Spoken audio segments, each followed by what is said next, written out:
about 12:20 on Friday, July 18th, and the Smith Creek fire has grown to be approximately 400 hectares. Evacuation orders and alerts remain in place, and the wind has picked up, which will likely cause some problems for those who are working hard to try and contain this blaze.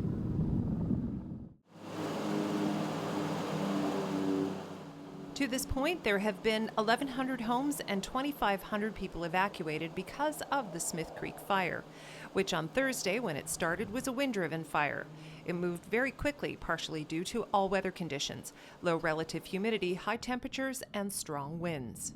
The fire is stable, not under control, not contained. In typical forest fire fashion, it'll start kicking up in the afternoon as the temperature gets hotter. The concern for today is the winds. The weather prediction is there could be winds gusting up to 50 kilometers an hour. It's stable at this time, but it's very thin stable. You were at your aunt's place when the evacuation order came down. Was it chaos? Yeah, it was. It was my mom's place. We're right up there, and I actually had got off work at about 6 a.m. and woke up at 4 and found out that we were probably going to get evacuated, and we just had to get everything we could. Within the perimeter or close to the perimeter of the fire, there is a major transmission line.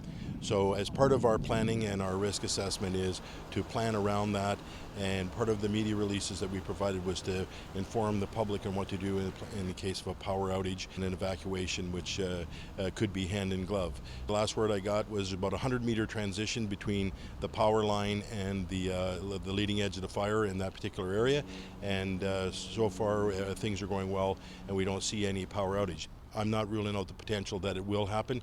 Again, very dynamic situation here. It can change very quickly depending on weather conditions and how the fire grows. You have to leave all your stuff. And it's kind of like a lot of it has a lot of sentimental value, so how do you grab it all? You get a limited amount of time, and we had 6 kids with us, so it was chaos. Stay away from going to the site and looking to see what's going on. We have police there looking after security, but the best thing to do is to stay away from the site and so that we can do our jobs. There's around 60 firefighters. There's units from Anarchist Mountain, from Kamloops. Of course, all the local fire departments are there. There's 4 Super Scooper bombers, 2 helicopters. I think there's in the neighborhood of around 50 forestry firefighters and teams that are working this fire. So there's a lot of resources putting everything they can into this. Visit cordemergency.ca for continuing details on the Smith Creek fire.